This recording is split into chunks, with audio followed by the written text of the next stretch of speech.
നമ്മൾ കഴിഞ്ഞ ദിവസം നമ്മൾ ഇട്ട പരീക്ഷയുടെ ആൻസർ പേപ്പർ നമുക്ക് ഡിസ്കസ് ചെയ്യാം. ഒന്നാമത്തെ ക്വസ്റ്റ്യൻ ഇതായിരുന്നു, ഒറ്റയാനെ കണ്ടെത്തുക. 2, 3, 5, 8. അതിൽ ഒറ്റയാനായ സംഖ്യ നമ്മൾ പഠിച്ച ടൈപ്പ് ഓഫ് നമ്പേഴ്സ് അല്ലെങ്കിൽ നമ്മുടെ സംഖ്യകൾ എന്ന് പറഞ്ഞ ടോപ്പിക്ക് പഠിച്ചതാണ്. 2, 3, 5 അഭാജ്യ സംഖ്യകളാണ്, അഥവാ പ്രൈം നമ്പേഴ്സാണ്. പക്ഷേ 8 മാത്രം ആരാണ്? ഒരു ഈവൻ നമ്പറാണ്.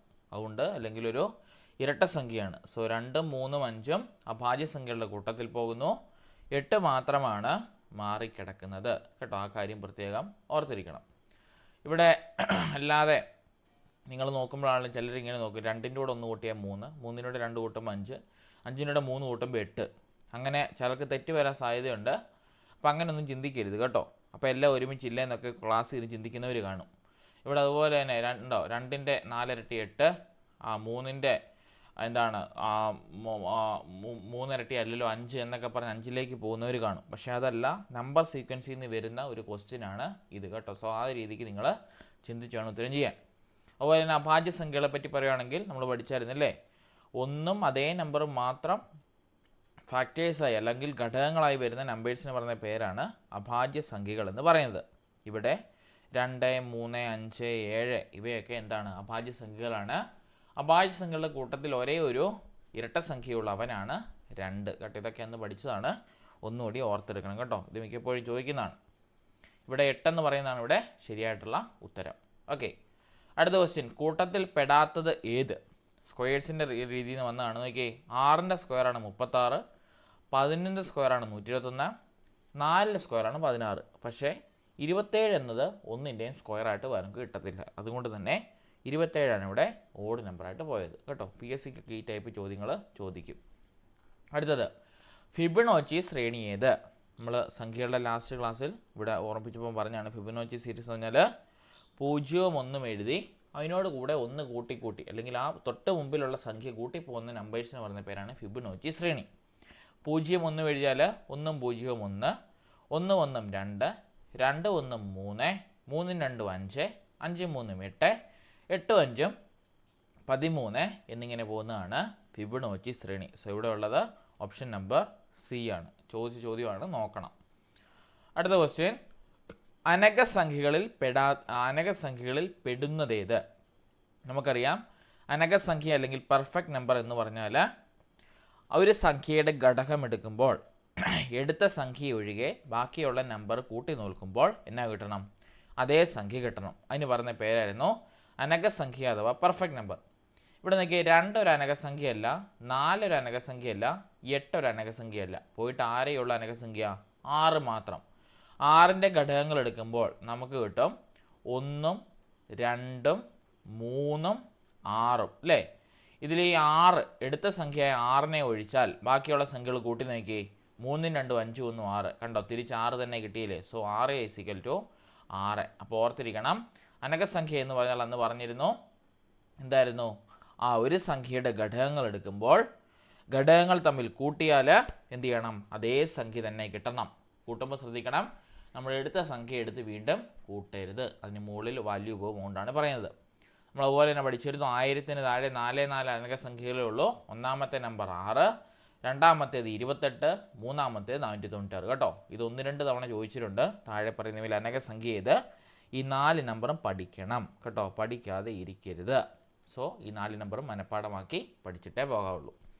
അടുത്ത രാമാനുജൻ സംഖ്യ. നമുക്കറിയാം, ശ്രീനിവാസ രാമാനുജൻ അദ്ദേഹത്തിൻ്റെ സംഖ്യയായിട്ട് അറിയപ്പെടുന്ന സംഖ്യ കോൺസ്റ്റൻ്റായിട്ട് പഠിച്ചിരിക്കേണ്ട ഒരെണ്ണമാണ് 1729 കേട്ടോ. 1729 കേട്ടോ. 1729 ആണ് രാമാനുജൻ സംഖ്യ എന്ന് പറഞ്ഞ പേരിൽ അറിയപ്പെടുന്നത്. ശ്രീനിവാസ രാമാനുജനാണ് അദ്ദേഹത്തിൻ്റെ ഫുൾ നെയിം.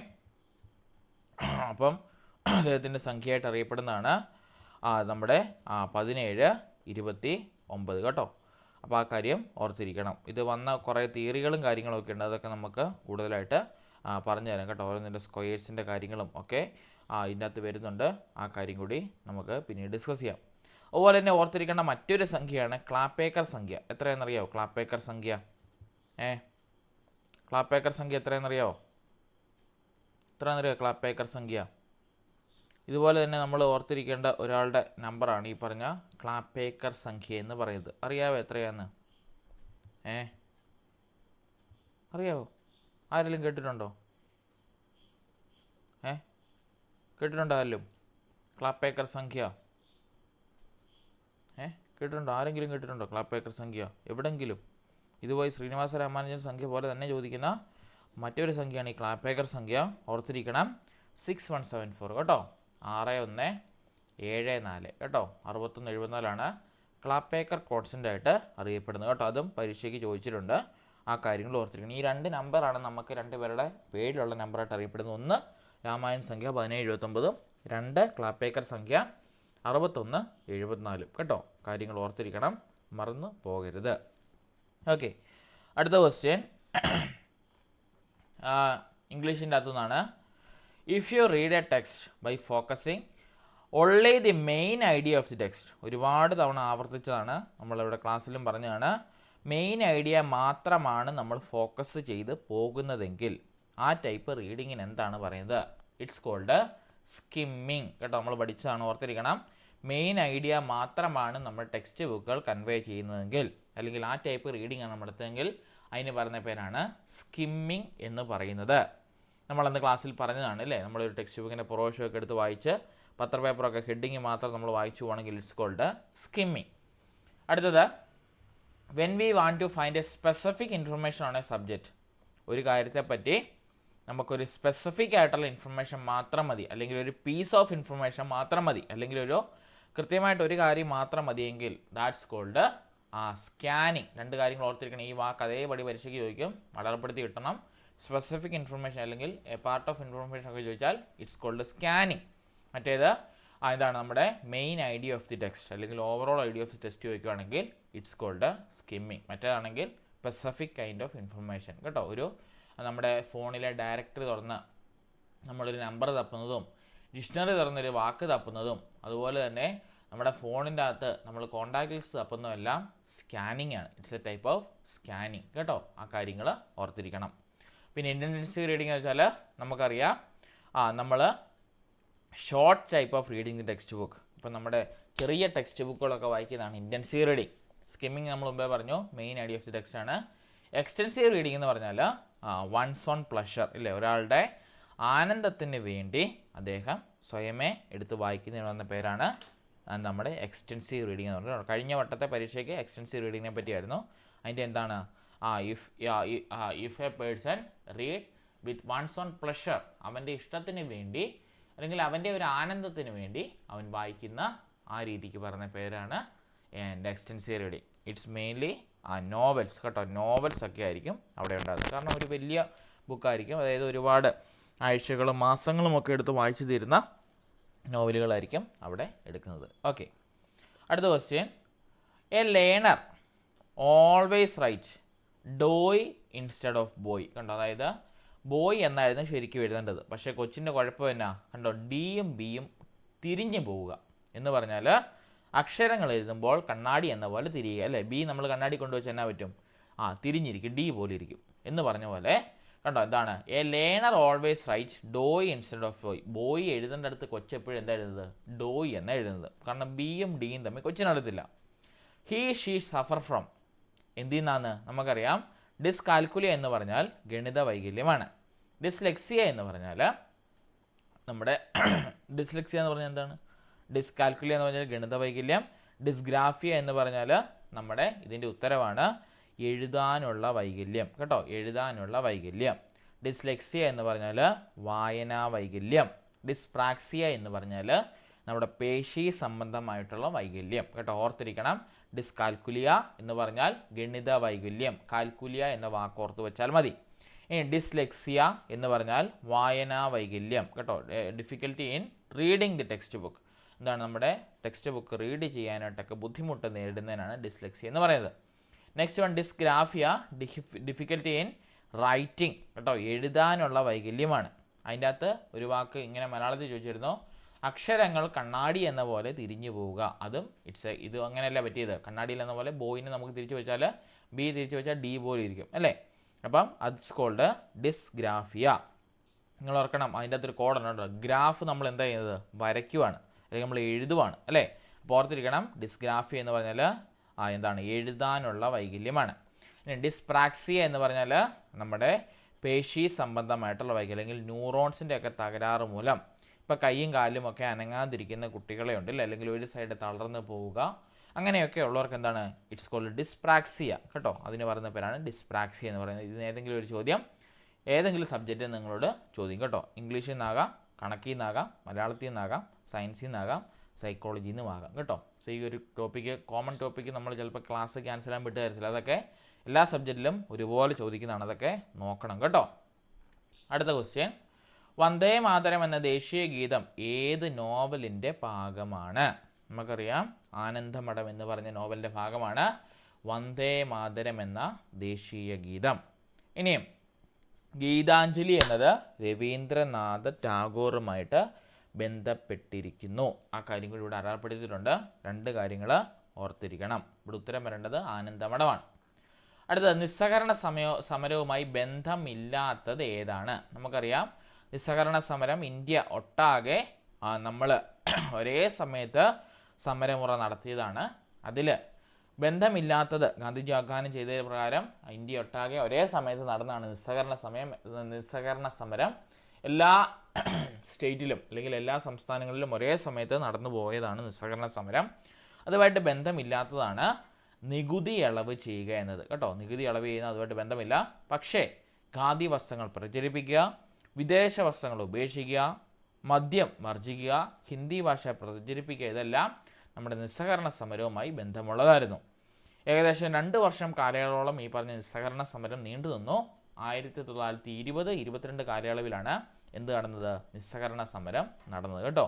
നിങ്ങൾ PSCയിലൊക്കെ പഠിക്കുന്നുണ്ടെങ്കിൽ ഇതുപോലത്തെ ചോദ്യങ്ങൾ കേട്ടോ, ഈ മെയിൻ ക്വസ്റ്റ്യൻസ് ഇതൊക്കെ സ്ഥിരം ചോദിക്കുന്ന കേട്ടോ. അതിനകത്ത് മിക്കപ്പോഴും ചോദിക്കുന്ന ഒരു പാട്ടാണ് ഈ പറഞ്ഞ നിസ്സഹകരണ സമരം കേട്ടോ. നോക്കിയിട്ട് വേണം പോകാൻ. കാലയളവ് 20-22 അതിൽ സ്റ്റേറ്റ്മെൻറ്റ് രീതിയിലുള്ള ചോദ്യങ്ങൾ ചോദിക്കുകയാണെങ്കിൽ ഓർത്തിരിക്കണം, ബന്ധമില്ലാത്തത് നമ്മുടെ നികുതി ഇളവാണ്. ബാക്കിയുള്ള 4 കാര്യങ്ങളാണ് ഖാദി പ്രചരിപ്പിക്കുക, മദ്യം വർജിക്കുക, ഹിന്ദി ഭാഷ പ്രചരിപ്പിക്കുക, വിദേശ വസ്ത്രങ്ങൾ ഉപേക്ഷിക്കുക. ഇതൊക്കെ നമ്മുടെ നിസ്സഹകരണ സമരവുമായിട്ട് ബന്ധപ്പെട്ട് വന്ന മുദ്രാവാക്യങ്ങളാണെന്ന് ഓർത്തിരിക്കണം. ഇനിയും ശരിയായ ജോഡി തിരഞ്ഞെടുക്കുക. ഗുരുവായൂർ സത്യാഗ്രഹം നടന്നത് 1930-ലല്ല, പകരം 31-ലാണ്. ഉപ്പ് സത്യാഗ്രഹമാണ് എവിടെ നടന്നത്? 1930-ൽ നടന്നത്. ഈ ഒരു PDF നേരിട്ടുണ്ട്.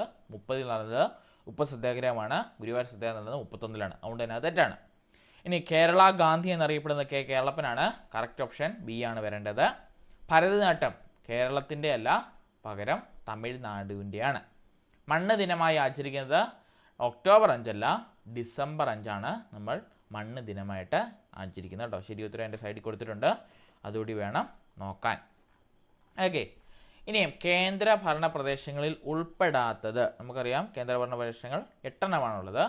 അതിൽ ഛത്തീസ്ഗഡും അതുപോലെ തന്നെ ലക്ഷദ്വീപ്, ന്യൂഡൽഹി എല്ലാം തന്നെയുണ്ട്. അവിടെ ത്രിപുര മാത്രം കേന്ദ്രഭരണ പ്രദേശങ്ങളിൽ പെടുന്നത് അല്ല. ഓക്കെ, അടുത്തത്, ഭൂസവിശേഷതകളെ സൂചിപ്പിക്കുന്ന നിറങ്ങളിൽ മഞ്ഞ നിറം. ഈ നിറങ്ങളുടെ കേസ് നിങ്ങൾ നോക്കിയിട്ട് വേണം പോകാൻ. മിക്കപ്പോഴും ചോദിക്കുന്നത് കേട്ടോ, സയൻസിൻ്റെ അകത്തും സോഷ്യലിൻ്റെ അകത്തും സ്ഥിരം ചോദിക്കുന്നൊരു ചോദ്യമാണ് ഭൂപടങ്ങളിലെ കളർ കോമ്പിനേഷൻ അല്ലെങ്കിൽ കളർ ഡിനോട്ടേഷൻ കേട്ടോ. മിക്കപ്പോഴും ചോദിക്കുന്നൊരു ചോദ്യമാണ്. മഞ്ഞയാണ് ചോദിച്ചത്. മഞ്ഞയാണെങ്കിൽ അത് കൃഷി സ്ഥലങ്ങളാണ് കേട്ടോ. നമ്മുടെ ജോഗ്രഫിയുടെയൊക്കെ ടെക്സ്റ്റ് ഓർക്കുകയാണെങ്കിൽ സ്ഥിരം നമുക്ക് കാണാൻ പറ്റുന്നതാണ് മാപ്പിനകത്ത് മഞ്ഞ നിറം നമ്മുടെ അഗ്രികൾച്ചർ ഫീൽഡ് അല്ലെങ്കിൽ കൃഷി സ്ഥലങ്ങൾ എന്ന് പറഞ്ഞ് കൊടുക്കും, അല്ലെങ്കിൽ ഫീൽഡ്സ് എന്ന് പറഞ്ഞ് കൊടുക്കുന്നത് നിങ്ങൾക്ക് കാണാം. ഇനിയും പച്ചയാണെങ്കിൽ പുൽമേടുകളാണ്, നീലയാണെങ്കിൽ സമുദ്രങ്ങളാണ്, മഞ്ഞയാണെങ്കിൽ തരിശ് ഭൂമിയാണ്. ഇവിടെ ചോദിച്ചിരിക്കുന്നത് എന്താണ്, നമ്മുടെ മഞ്ഞ നിറം സൂചിപ്പിക്കുന്നത് നിറങ്ങളിൽ മഞ്ഞ നിറം എന്തിനെ സൂചിപ്പിക്കുന്നത് അല്ലേ? ഓക്കെ, ഇവിടെ ഒരു തെറ്റ് പറ്റിയിട്ടുണ്ട് അല്ലേ. തരിശ് ഭൂമിയാണ് മഞ്ഞ. കൃഷിസ്ഥലം വരേണ്ടത് കേട്ടോ. തരിശ് ഭൂമി വരേണ്ട നിറം മജന്തയാന്ന് തോന്നുന്നു കേട്ടോ, അല്ലേ? തരിശ് ഭൂമി കറക്റ്റ് അല്ല, അവിടെ എഴുതിയതിനകത്തുള്ള തെറ്റാണ് കേട്ടോ. തരിശ് ഭൂമിയുടെ നിറം ഇപ്പോൾ കൺഫേം ചെയ്യലോ.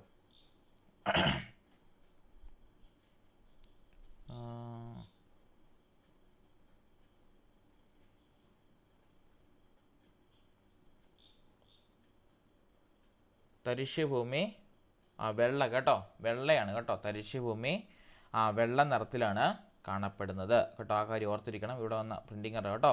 കൃഷിഭൂമിയാണ് മഞ്ഞ നിറത്തിൽ, തരിശ് ഭൂമി വെള്ള നിറത്തിലാണ് കാണപ്പെടുന്നത്. വേണമെങ്കിൽ എൻ്റെ PDF ഒന്നുകൂടി എടുത്ത് ഓപ്പൺ ആക്കി തരാം. ഓക്കെ, ഇവിടെ ഉണ്ട്. യെസ്, നമ്മുടെ ഗ്രൂപ്പിലുണ്ട്, കിടക്കുന്നു. ഓക്കെ, കണ്ടോ? ആ അക്ഷാംശ രേഖാംശ രേഖകൾ, അതുപോലെ തന്നെ വരണ്ട ജലാംശയങ്ങൾ, അതുപോലെ തന്നെ റെയിൽപാത, ടെലിഫോൺ, ടെലിഗ്രാഫ് ലൈനുകൾ, അതിർത്തി രേഖകൾ, ഇവയെല്ലാം കറുപ്പ് നിറത്തിലാണ് രേഖപ്പെടുത്തിയിട്ടുള്ളത്. പിന്നെ സമുദ്രങ്ങൾ, നദികൾ, കുളങ്ങൾ, കിണറുകൾ, കുഴൽ കിണറുകൾ, അതായത് എപ്പോഴും ജലസാന്നിധ്യമുള്ള ജലാംശയങ്ങളെല്ലാം നീല നിറത്തിൽ കാണപ്പെടുന്നു. വനങ്ങൾ, പുൽമേടുകൾ, മരങ്ങളും കുറ്റിച്ചെടികളും ഫലവൃക്ഷത്തോട്ടങ്ങളെല്ലാം പച്ച നിറത്തിൽ കാണപ്പെടുന്നു. കൃഷിസ്ഥലങ്ങൾ മഞ്ഞ നിറത്തിൽ കാണപ്പെടുന്നു. തരിശുഭൂമി വെള്ള നിറത്തിൽ കാണപ്പെടുന്നു.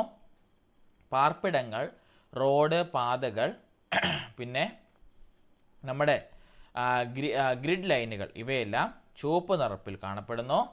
കോണ്ടൂർ രേഖകൾ അവയുടെ നമ്പറുകളും, മേൽക്കൂനകളും മണ്ണുകൂനകളും ഒക്കെ എന്താണ് മണൽക്കൂനകളും അതുപോലെ തന്നെ നമ്മുടെ കൂനകളുമൊക്കെ തവിട്ട് നിറത്തിലാണ് കാണപ്പെടുന്നത്. നിറങ്ങൾ നിങ്ങൾ പ്രത്യേകം നോക്കിയിട്ട് വേണം പോകാൻ. മിക്കപ്പോഴും പരീക്ഷ പേപ്പറിൽ ചോദിക്കുന്ന ഒന്നാണ് കേട്ടോ, വിട്ട് കളയരുത്.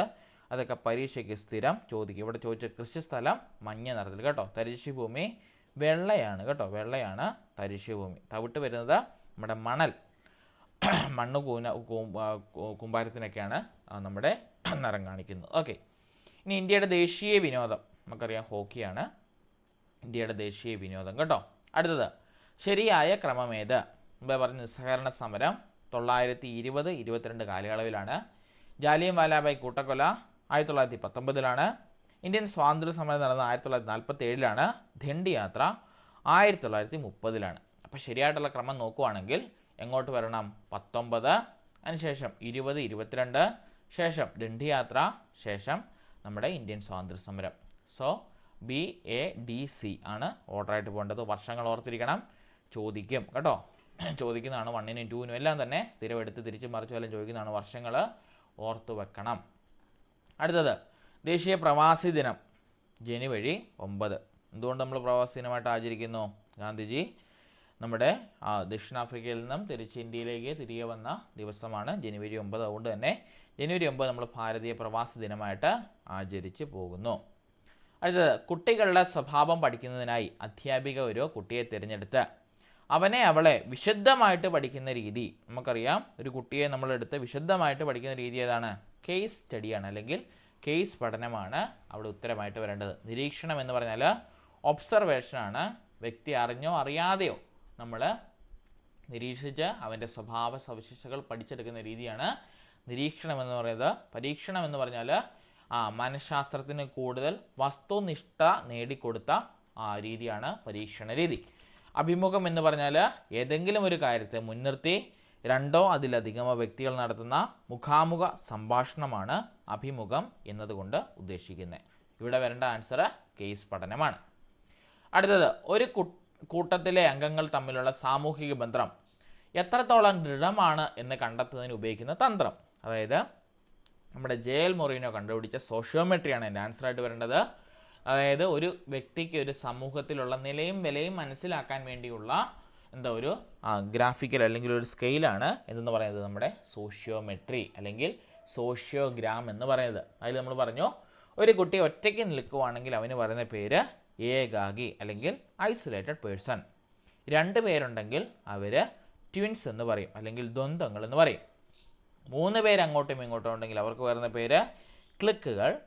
ഒരാളെ തന്നെ എല്ലാവരും റെഫർ ചെയ്യുവാണെങ്കിൽ അവനാണ് അവിടുത്തെ സ്റ്റാർ. ഒരു കൂട്ടം ആൾക്കാർ പോവുകയാണെങ്കിൽ അവരാണ് അവിടുത്തെ ഗ്യാങ് കേട്ടോ. ആ കാര്യങ്ങൾ ഓർത്തിരിക്കണം, മിക്കപ്പോഴും ചോദിക്കുന്നതാണ്. പിന്നെ എന്താണ് ആത്മനിഷ്ഠാരീതി? നിരീക്ഷണ രീതി നമ്മൾ പറഞ്ഞു. ആത്മനിഷ്ഠാരീതി എന്താണ്? നമ്മുടെ സ്വന്തം മനസ്സിലേക്കുള്ള എത്തി നോക്കലിനെ പറയുന്ന പേരാണ് ആത്മനിഷ്ഠാരീതി, ഇൻട്രോസ്പെക്ഷൻ എന്ന് പറയുന്നത് കേട്ടോ. പക്ഷെ അതത്ര ഗുണകരമായിട്ട് അല്ലെങ്കിൽ അത്ര എഫക്റ്റീവായിട്ടുള്ള മെത്തേഡല്ല. അതുകൊണ്ട് തന്നെ ആ മെത്തേഡ് നമ്മൾ യൂസ് ചെയ്യാറില്ല. പിന്നെയുള്ളത് പ്രക്ഷേപണ രീതിയാണ്, പ്രൊജക്റ്റീവ് മെത്തേഡാണ്. എന്താണ്? അബോധ മനസ്സിൽ അടിച്ചമർത്തപ്പെട്ട വികാരങ്ങളെയും ചില പ്രത്യേക സ്വഭാവ സവിശേഷതകളെയും മനസ്സിലാക്കാൻ വേണ്ടിയാണ് എന്ത് ഉപയോഗിക്കുന്നത്? നമ്മൾ പ്രക്ഷേപണ രീതി അല്ലെങ്കിൽ പ്രൊജക്റ്റീവ് മെത്തേഡ് യൂസ് ചെയ്യുന്നത്. അതിൻ്റെ ടെസ്റ്റുകൾ ഓർത്തിരിക്കണം. റോഷെ മഷേവ് പരീക്ഷ, തീമാറ്റിക് അപ്പട്ടിഷൻ ടെസ്റ്റ്, പദസർജ പരീക്ഷ, വാക്യപൂർണ്ണ പരീക്ഷ, ചിൽഡ്രൻസ് അപ്പട്ടിഷൻ ടെസ്റ്റ് ഇതിന് ഉദാഹരണങ്ങളാണ് കേട്ടോ. സ്ഥിരം മിക്കപ്പോഴും ചോദിക്കുന്നതാണ് അധീനം. സോ ആ കാര്യം ഓർത്തിരിക്കണം. ഇവിടെ വരേണ്ടത് സോഷ്യോമെട്രിയാണ്. ഇനി PWD ആക്ട് പ്രകാരമുള്ള ഭിന്നശേഷി വിഭാഗത്തിൽ ഉൾപ്പെടാത്തത് നമുക്കറിയാം. പേഴ്സൺ വിത്ത് ഡിസബിലിറ്റീസ് ആക്ടിനകത്ത് പൂർണ്ണാന്ധത, ചലനപരിമിതി, ഭേദമായ കുഷ്ഠരോഗം എന്നിങ്ങനെ 7 കാറ്റഗറിയാണുള്ളത്. 1995 ഈ പറയുന്ന PWD ആക്ട് നിലവിൽ വന്നത്. അതിലാകെ 7 കാറ്റഗറി ഉണ്ടായിരുന്നുള്ളൂ. അതിൽ ഉൾപ്പെടുന്നതാണ് പൂർണ്ണാന്ധത, ഭേദമായ കുഷ്ഠരോഗം, ചലനപരിമിതിയെല്ലാം. പക്ഷേ അതിൽ പെടാത്തതാണ് ഓട്ടിസം എന്ന് പറയുന്നത്. പക്ഷേ ഈ ഓട്ടിസം 2016 വന്ന RPWD ആക്ടിനകത്ത് വരുന്നതുമാണ് കേട്ടോ. ഓർത്തിരിക്കണം, PWD ആക്ടിനകത്ത് വരത്തില്ല ഓട്ടിസം, പക്ഷേ RPWD ആക്ടിനകത്ത് ഉൾപ്പെടുന്നതാണ് ഓട്ടിസം. ആ കാര്യം ഓർത്തിരിക്കണം. PWD ആക്ടിൽ 7 എണ്ണവും RPWD ആക്ട് 2016 വന്നപ്പോൾ അതിൻ്റെ അകത്ത് 14 എണ്ണം കൂടി ആഡാക്കി ആകെ മൊത്തം ഇപ്പം 14ഉം 7ഉം 21 ഭിന്നശേഷി വിഭാഗമാണ് നമുക്കിടയിൽ ഉള്ളത് കേട്ടോ. ഇതൊക്കെ ഓർത്തിരിക്കേണ്ടതാണ്, സ്ഥിരം ചോദ്യങ്ങളാണ്. RPWD ആക്ടാണ് രണ്ടാമത് വന്നത്. വന്ന വർഷം 2016 കേട്ടോ. 2016 RPWD ആക്ട് നിലവിൽ വന്നത്. അതിലാണ് 14 എണ്ണം പുതിയതായിട്ട് ആഡാക്കിയത്. അതിലുള്ള ഒരെണ്ണമാണ് ഓട്ടിസം. പിന്നെ 7 എണ്ണം പഴയ PWD ആക്ടിലെയാണ്, 1995. അതിലാണ് ഈ പറഞ്ഞ പൂർണ്ണാന്ധത, ചലനപരിമിതി, ഭേദമായ കുഷ്ഠരോഗമൊക്കെ കിടക്കുന്നത്. ഇപ്പം ആകെ മൊത്തം നിലവിൽ 21 ഭിന്നശേഷി വിഭാഗങ്ങൾ ഉണ്ടെന്ന് അറിയണം. ഓക്കെ, കിടക്കുന്നു. RPWD ആക്ട് നിലവിൽ വന്ന വർഷം ഇപ്പോൾ പറഞ്ഞേ ഉള്ളൂ, 2016 RPWD ആക്ട് നിലവിൽ വന്നത്.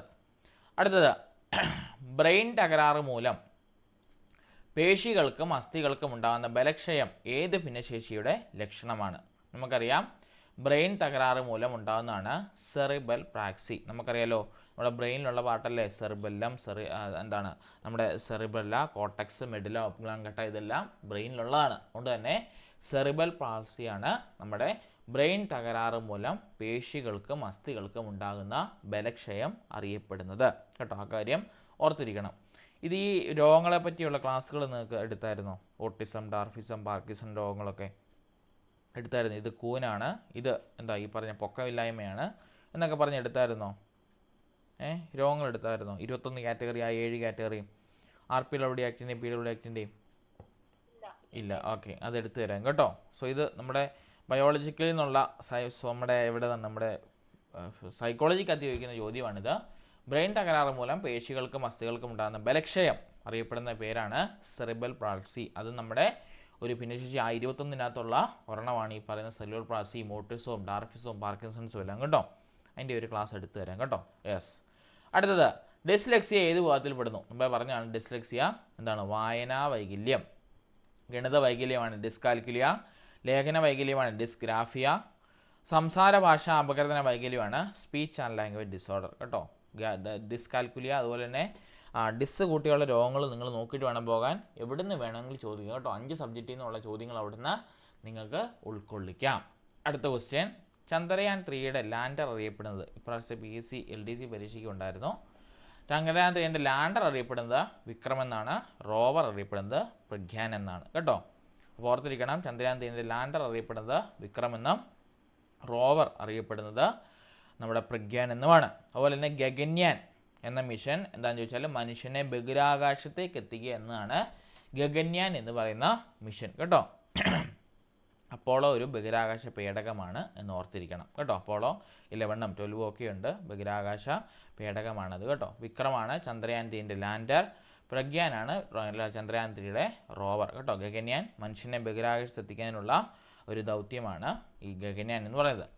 ഇനി വികാസ തത്വങ്ങളിൽ തെറ്റായത് ഏതാണ്? നമ്മൾ പഠിച്ചായിരുന്നു ഗ്രോത്ത് ആൻഡ് ഡെവലപ്മെൻറ്റിനകത്ത് വികാസവും വളർച്ചയ്ക്കകത്തും പഠിച്ചായിരുന്നു.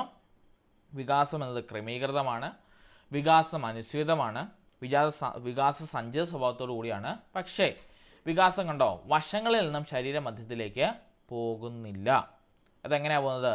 ശരീരമധ്യത്തിൽ നിന്നും വശങ്ങളിലേക്കാണ് വികാസം പോകുന്നത്. അത് നമ്മൾ പഠിച്ചായിരുന്നില്ലേ? അതായത് നമ്മുടെ പ്രോക്സിമൽ ഡിസ്റ്റൽ ഡയറക്ഷനും അതുപോലെ തന്നെ സഫോക്കോളൽ സീക്വൻസ് നമ്മൾ കണ്ടിരുന്നു. ശരീരമധ്യത്തിലുള്ള അവയവങ്ങളുടെ വളർച്ച കഴിഞ്ഞതിന് ശേഷമാണ് ഓരോ വിരലിൻ്റെ തുമ്പത്തേക്കുമുള്ള വളർച്ച പിന്നീട് പോകുന്നത്. അതുകൊണ്ട് ഓർത്തിരിക്കണം, വികാസം വശങ്ങളിൽ നിന്നും ശരീരമധ്യത്തിലേക്കല്ല, ശരീരവശങ്ങളിൽ നിന്നും അല്ലെങ്കിൽ ശരീരമധ്യത്തിൽ നിന്നും വശങ്ങളിലേക്കാണ് വികാസം പോകുന്നത് കേട്ടോ. തിരിഞ്ഞായിരുന്നു ചോദിക്കേണ്ടത്. ഒരു ഒബ്വിയസ്ലി ഇങ്ങനെ ഒരു ചോദ്യം വന്നാൽ നിങ്ങളോട് തിരിച്ചും മറിച്ചുമായിരിക്കും ചോദിക്കുന്നത്. അതുകൊണ്ട് തന്നെ ആ സെൻറ്റൻസ് മനസ്സിലാക്കി അതിൻ്റെ അർത്ഥതലം മനസ്സിലാക്കി പഠിച്ചെങ്കിൽ മാത്രമേ ഉത്തരം കിട്ടുകയുള്ളൂ. അടുത്ത ക്വസ്റ്റ്യൻ, ആദ്യ ബാല്യത്തിലെ കുട്ടിയുടെ സവിശേഷതയിൽ ഉൾപ്പെടുന്നത് ഏതാണ്? ഉൾപ്പെടുന്നതാണ് കേട്ടോ. കൂടുതൽ യാഥാർത്ഥ്യ ബോധത്തോട് ചിന്തിക്കുന്നു. നമുക്കറിയാം ആദ്യ ബാല്യം എന്ന് പറഞ്ഞാൽ 3 മുതൽ 6 വയസ്സ് വരെയാണ്. 6 തൊട്ട് 9, 9 തൊട്ട് 12 വരെയാണ് നമ്മുടെ ആദ്യ വയസ്സ്, മധ്യവയസ്സ്, അന്ത്യബാല്യം എന്ന് പറയുന്നത്. അതിൽ ആദ്യ ബാല്യം എന്ന് പറഞ്ഞാൽ 3 തൊട്ട് 6 വയസ്സാണ്.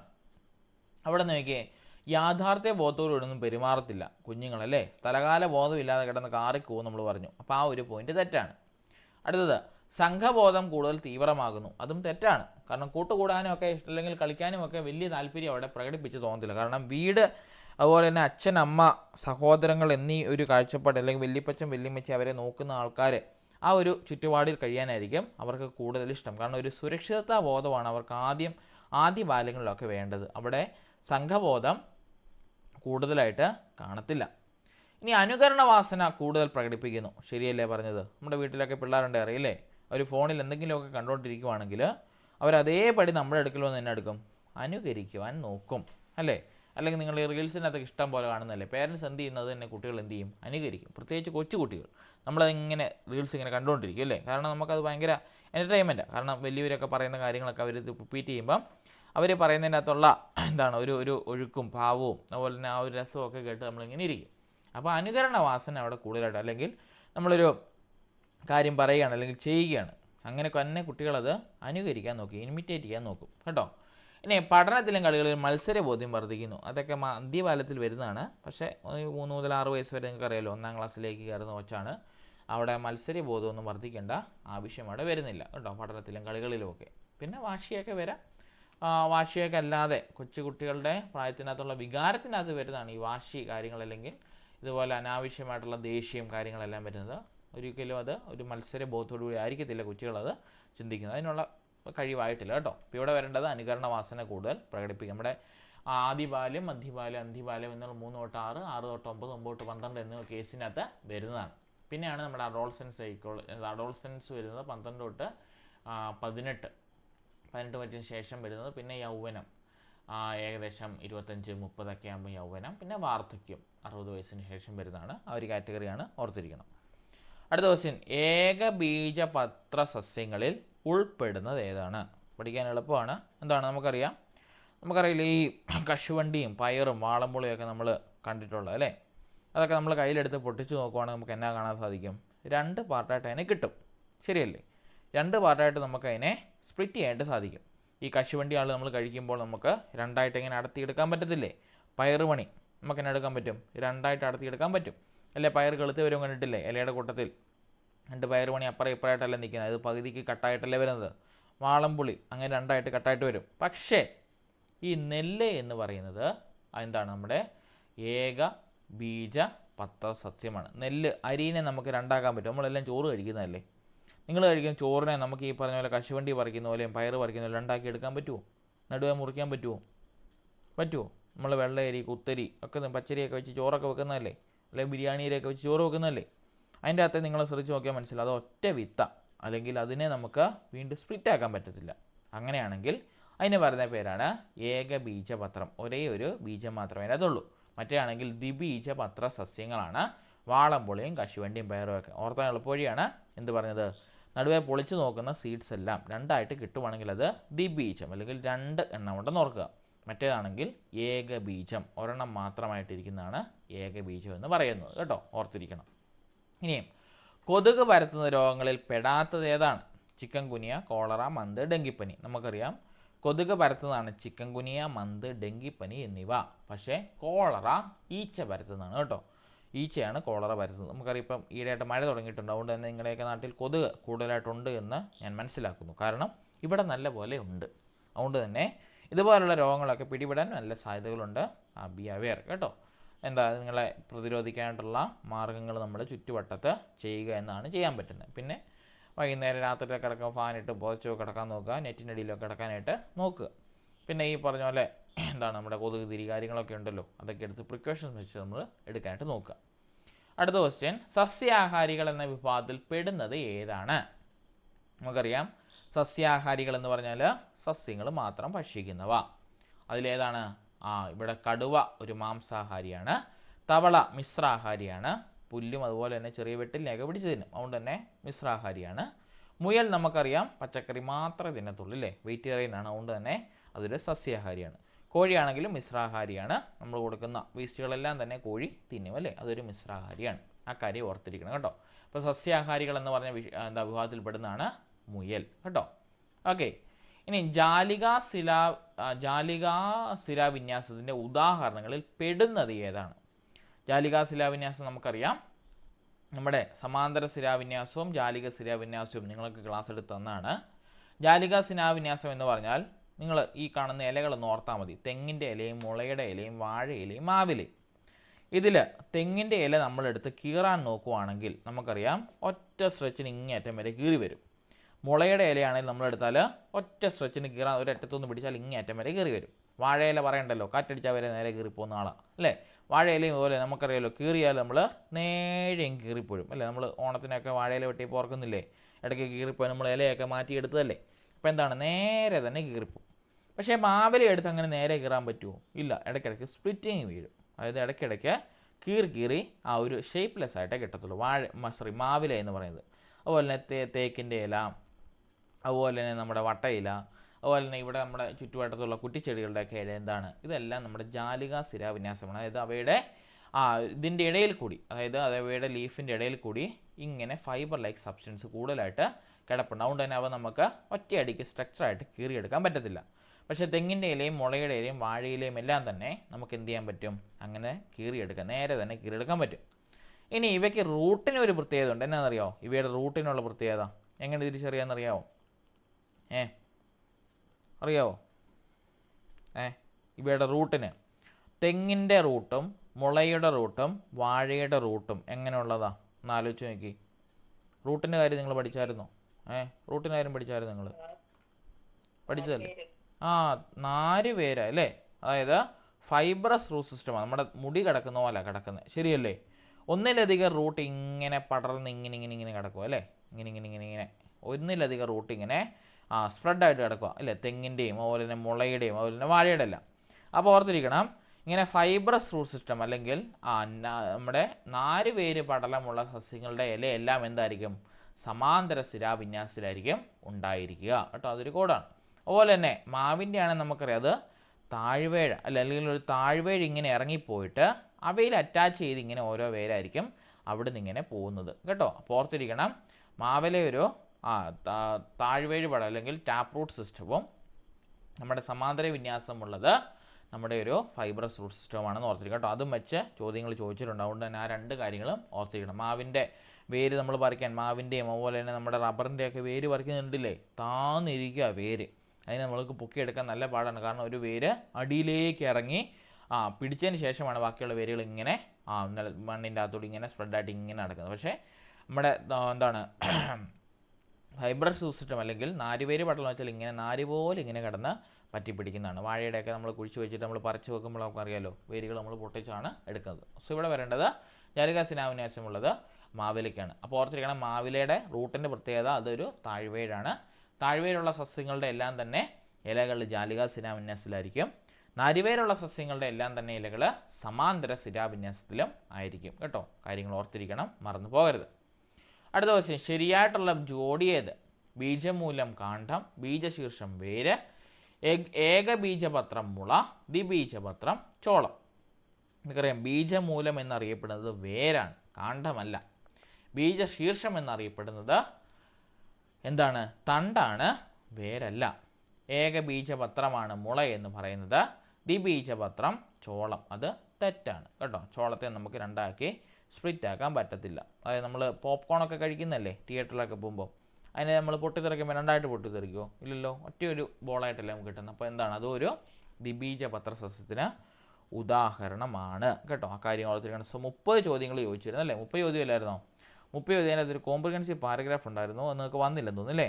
വന്നായിരുന്നോ? പാരഗ്രാഫ് വന്നായിരുന്നു നിങ്ങൾക്ക്? കോംപ്രിഹെൻസീവ്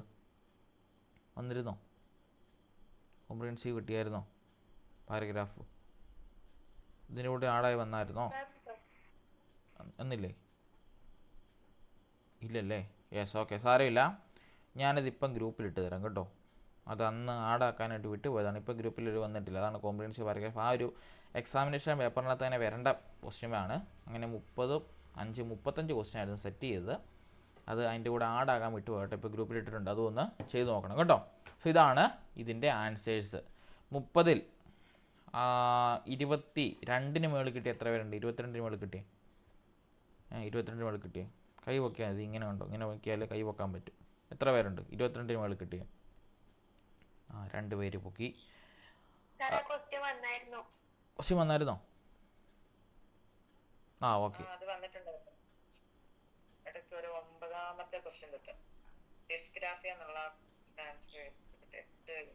വന്നിട്ടുണ്ടല്ലേ? ഓക്കെ വന്നിട്ടുള്ളതല്ലേ?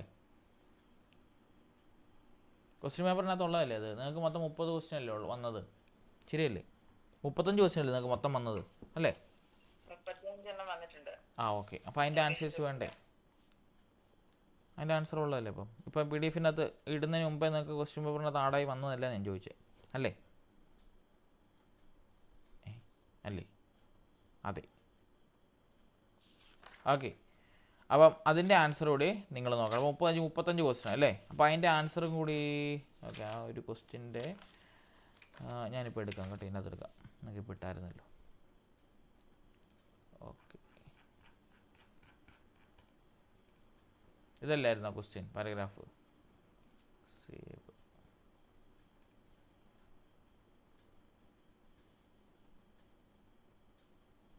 ഓക്കെ. ഇതിൻ്റെ ആൻസർ കൂടി പറഞ്ഞു തരാം. ഇതല്ലായിരുന്നു പാരഗ്രാഫ്? യെസ്. ഈ പാരഗ്രാഫ് അല്ലേ ചോദിച്ചേ? ഈ കോംപ്രിഹെൻഷനല്ലേ ചോദിച്ചത്? ഓക്കെ. അങ്ങനെയാണെങ്കിൽ ഇതിൻ്റെ അർത്ഥം മനസ്സിലാക്കിയവർ എത്ര പേരുണ്ട് ഈ ഒരു പാരഗ്രാഫിൻ്റെ? അതിൽ ജസ്റ്റ് ഒന്ന് ഓപ്പൺ ആക്കി പറഞ്ഞു ഇതിൻ്റെ അർത്ഥം എന്നാന്ന് പറഞ്ഞ്. തെറ്റിയാലും കുഴപ്പമില്ല, ഒരു ഏകദേശം ഐഡിയ കിട്ടിയാൽ മതി. എന്നായിരുന്നു ഇതിൻ്റെ അർത്ഥം? ആരെപ്പറ്റി ഇതിനകത്ത് പറയും? ഇതിലെ മെയിൻ കഥാപാത്രം ആര്? ഇതിലില്ലാത്ത കുറച്ച് ചോദ്യങ്ങൾ ഞാൻ ചോദിക്കാം. Who is the main character of this paragraph? ആരാണ്? ആരാ ഇതിലെ മെയിൻ പാരഗ്രാഫ് എന്ന് പറഞ്ഞ പേരിൽ അറിയപ്പെടുന്നത്? ആളുടെ പേരില്ല, എന്നാലും ഇതിലെ മെയിൻ പാരഗ്രാഫിൽ ആരാ? മദർ അല്ല, ഗ്രാൻഡ് മദറാണ് കേട്ടോ. ഗ്രാൻഡ് മദറാണ് എന്താണ് ഇതിലെ മെയിൻ ക്യാരക്ടറായിട്ട് അറിയപ്പെടുന്നത്. ഇനി ഗ്രാൻഡ് മദറിന് എന്തായിരുന്നു ആഗ്രഹം? ഗ്രാൻഡ് മദറിന് എന്താണ് ആഗ്രഹം? ഐഡിയ കിട്ടിയായിരുന്നോ? ഗ്രാൻഡ് മദറിൻ്റെ ആഗ്രഹം എന്നായിരുന്നു? എന്തോ? ചെസ് കളിക്കാനായിട്ട് എന്നാ വേണം?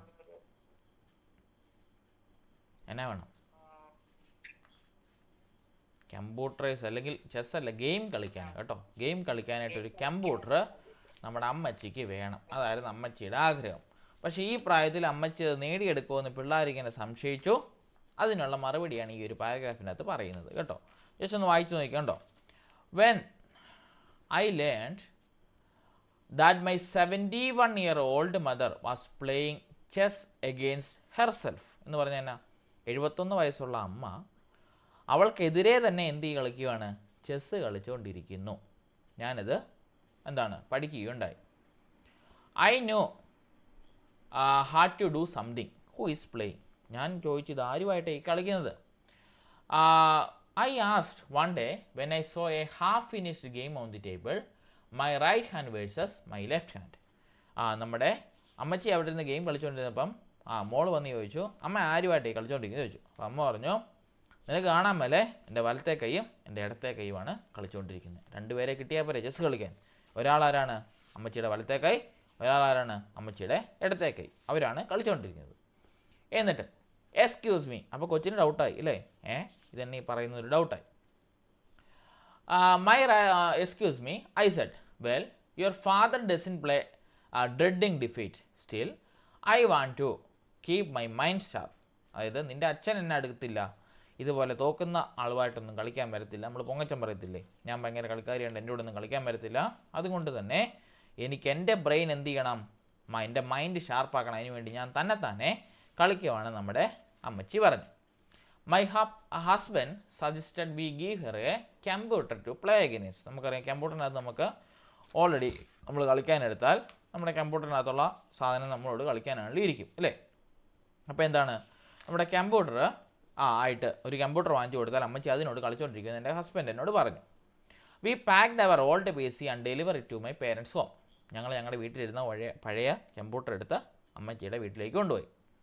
And thus begin my mother's adventure in the world of computer. 71ാമത്തെ വയസ്സിൽ അമ്മച്ചിക്ക് അവിടെ ഇരുന്നുകൊണ്ട് കമ്പ്യൂട്ടറിൻ്റെ അഡ്വഞ്ചർ തുടങ്ങി. കാരണം ഈ കമ്പ്യൂട്ടർ സംഭവം എന്ന് അറിയത്തില്ല. അമ്മച്ചി ഒന്നേന്ന് പഠിച്ചു വരണം. CPU മൗസും മോണിറ്ററും എല്ലാം പഠിച്ചു വരണം. അമ്മച്ചി അങ്ങനെ പഠിക്കാൻ തുടങ്ങി. And thus began my mother's adventure in the world of computer. My mother sat mesmerized as the screen lit it up and the various icon present themselves. അതായത് ഇതിലുള്ള ഓരോ ഐക്കൺസും അമ്മച്ചി പതുക്കെ മനസ്സിലാക്കാൻ തുടങ്ങി. Slowly but steadily. പതുക്കെയാണെങ്കിലും അമ്മച്ചി നേരെ തന്നെ എന്ത് ചെയ്തു? My mother caught on. അതായത് അമ്മച്ചി എല്ലാം തന്നെ പഠിച്ചെടുക്കാൻ തുടങ്ങി. Making notes in a little spiral notebook.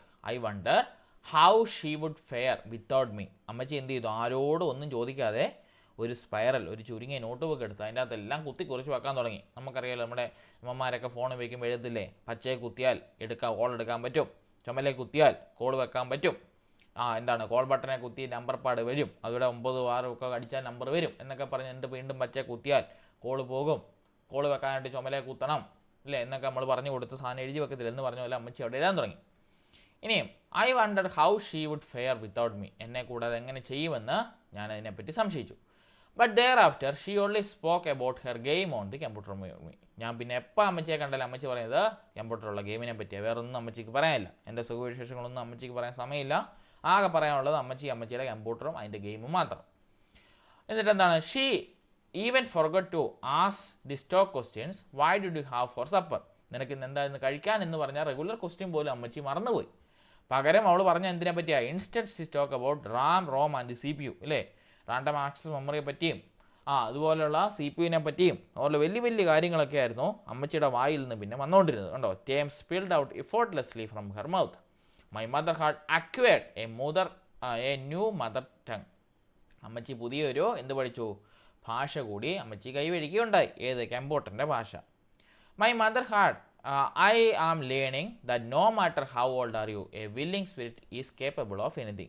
എത്ര പ്രായമായി എന്നതിലല്ല, നിങ്ങൾക്ക് പഠിക്കാനൊരു വില്ലിങ് ഉണ്ടെങ്കിൽ എന്താണ്, നിങ്ങൾക്ക് എന്തും നേടിയെടുക്കാൻ പറ്റും. നമ്മളോട് ഓരോടുമുള്ള ഒരു പാരഗ്രാഫ് കേട്ടോ അല്ലേ. നമ്മുടെ പ്രായം എത്രയായി എന്നതിലല്ല ഇരിക്കുന്നത്, നിങ്ങൾ വില്ലിങ് ആണോ നിങ്ങൾക്ക് എല്ലാ കാര്യങ്ങളും അച്ചീവ് ചെയ്യാൻ പറ്റും. അങ്ങനെയാണെങ്കിൽ ഒന്നാമത്തെ ക്വസ്റ്റ്യൻ നോക്കി, what did the narrator ultimately learn from the above episode. നമ്മുടെ പാസേജ് പറയുന്നത് അല്ലെങ്കിൽ നറേറ്റർ നമ്മളോട് പറയുന്നത് എന്ത് ലെസനെ പറ്റിയാണ്? Child is the father of the man. If there is A will there is a way. Necessity is the mother of all invention. Familiarity breeds concept. അതായത് നമ്മൾ പറയത്തില്ലേ, ഫ്രൈസസ് പറയത്തില്ല എന്ന് പറഞ്ഞ പോലെ നമ്മൾ പറയുകയാണ്. എന്താണ് ഇവിടെ നമുക്ക് എന്തായിരുന്നു നമ്മൾ പഠിച്ചായിരുന്നില്ലേ, നമ്മുടെ if there is A will there is a way. ഒരു വഴി എവിടെയുണ്ടോ അല്ലെങ്കിൽ നമുക്ക് മനസ്സുണ്ടോ അവിടെ ഒരു പാത തുറന്നു തരും. അല്ലെങ്കിൽ നമ്മൾ സിമ്പിളായിട്ട് നമ്മൾ പറയത്തില്ല, അതായത് നമുക്ക് മനസ്സിരിക്കുവാണെങ്കിൽ നമുക്ക് എല്ലാ കാര്യങ്ങളും നേടിയെടുക്കാൻ പറ്റും. അതാണ് ഇവിടെ വരേണ്ടത്. ഇനിയും necessity is the mother of all invention എന്ന് പറഞ്ഞാൽ എന്താണ്? നമുക്കറിയില്ല, ആവശ്യബോധമാണ് എല്ലാ കണ്ടുപിടുത്തത്തിൻ്റെയും മാതാവ് എന്നറിയപ്പെടുന്നത് കേട്ടോ. അതാണ് അവിടെ വരുന്ന കോൺസെപ്റ്റ്. അടുത്ത question, what was the only thing her mother spoke about after getting the computer. നമ്മുടെ അമ്മയ്ക്ക് കമ്പ്യൂട്ടർ കിട്ടിയെ പറ്റി അമ്മ എന്നതിനെ പറ്റിയാണ് പറഞ്ഞു തുടങ്ങിയത്? ഓൺലി ഗെയിംസ് ഇല്ല, ഗെയിംസിനെ പറ്റി മാത്രമാണ് പിന്നെ അമ്മച്ചി പറഞ്ഞുകൊണ്ടിരുന്നത്. സോ അവിടെ ഓപ്ഷൻ ഡി ആണ് വരേണ്ടത്. ഇനിയും who did the narrator mother play chess against. നമ്മുടെ നറേറ്റർ അമ്മ ആർക്കെതിരെയാണ് ചെസ്സ് കളിച്ചുകൊണ്ടിരുന്നത്? അച്ഛനെതിരെയാണോ, കൂട്ടുകാരനെതിരെയാണോ, അവൾക്കെതിരെയാണോ, ഡോട്ടറിനെതിരെയാണോ? ആൾക്കെതിരെ കളിച്ചുകൊണ്ടിരുന്നത്. Her left hand versus right hand എന്ന് പറഞ്ഞില്ലേ, അപ്പോൾ ആർക്കെതിരെയാണ്? അവൾക്കെതിരെ തന്നെ, ഹെർ സെൽഫ്. അടുത്തത്, why didn't her father play chess with her mother. എന്തുകൊണ്ടാണ് അവളുടെ അച്ഛൻ അമ്മയുടെ കൂടെ ചെസ്സ് കളിക്കാൻ ചെല്ലാഞ്ഞത്? എന്താണ്? He didn't know how to play chess. He didn't play dreading defeat അല്ലേ, തോറ്റ് തുന്മാറുന്ന കളികളൊന്നും അദ്ദേഹം കളിക്കാറില്ല. ഇവിടെ സെൻറ്റൻസ് എടുത്ത് പറയുന്നുണ്ടോ? He didn't play dreading defeat എന്ന് പറഞ്ഞ് അദ്ദേഹം പറയുന്നുണ്ട് അല്ലേ. നിൻ്റെ അച്ഛനോട് കളിക്കാൻ പറ്റത്തില്ല, എന്താണ് അദ്ദേഹം തോറ്റു പോകുന്ന കളികളൊന്നും അദ്ദേഹം കളിക്കാറില്ലല്ലോ എന്ന് കോമൺ ലാംഗ്വേജ് നമ്മൾ പറയുന്ന പോലെ പറഞ്ഞാണ്. അപ്പോൾ ഇവിടെ ഓപ്ഷൻ ബി ആണ് വരേണ്ടത്. ഇനിയും what was the narrator husband suggestion? നമ്മുടെ നറേറ്ററിൻ്റെ ഹസ്ബൻഡിൻ്റെ സജഷൻ എന്തായിരുന്നു to gift her a computer. അവൾക്കൊരു കമ്പ്യൂട്ടർ നമുക്ക് ഗിഫ്റ്റ് വാങ്ങിച്ചു കൊടുക്കും. കാരണം ഇടത്തെ കൈയും വലത്തെ കൈയും ഒക്കെ കളിച്ചുകൊണ്ടിരിക്കുന്നത് ഒരു നാണക്കേടല്ലേ മരുമോനെ സംബന്ധിച്ച്. അപ്പോൾ എന്ത് ചെയ്തു, മരുമോൻ പറഞ്ഞു നമുക്കൊരു കമ്പ്യൂട്ടർ നമ്മുടെ വീട്ടിൽ ഇരിക്കുന്ന പഴയ കമ്പ്യൂട്ടർ കൊടുക്കാമെന്ന് പറഞ്ഞു. അതാണ് അവിടെ സംഭവിച്ചത്. തേർഡ് ഓപ്ഷൻ എ ആണ് വരേണ്ടത്. സോ 35 ക്വസ്റ്റിൻ്റെ ആൻസർ നിങ്ങൾക്ക് കിട്ടിയെന്ന് പ്രതീക്ഷിക്കുന്നു. ഇതായിരുന്നു നമ്മുടെ ക്വസ്റ്റിൻ്റെ ആൻസേഴ്സ് കേട്ടോ. എളുപ്പമല്ലായിരുന്നു. ഇങ്ങനെ ക്വസ്റ്റ്യൻ വായിച്ചു നോക്കി അർത്ഥങ്ങൾ ജസ്റ്റ് ഓടിച്ചിട്ട് മനസ്സിലാക്കി പെട്ടെന്ന് ചെയ്താൽ മതി, ഉത്തരം കിട്ടും കേട്ടോ. പെട്ടെന്ന് മനസ്സിലാക്കാൻ പഠിക്കാൻ അതിന് കോംപ്രിഹെൻസീവ് പാരഗ്രാഫ് ഡെയിലി എടുത്ത് സോൾവ് ചെയ്യണം. ഓക്കെ, അതാണ് ഇവിടുത്തെ ആൻസറായിട്ട് വരുന്നത് കേട്ടോ.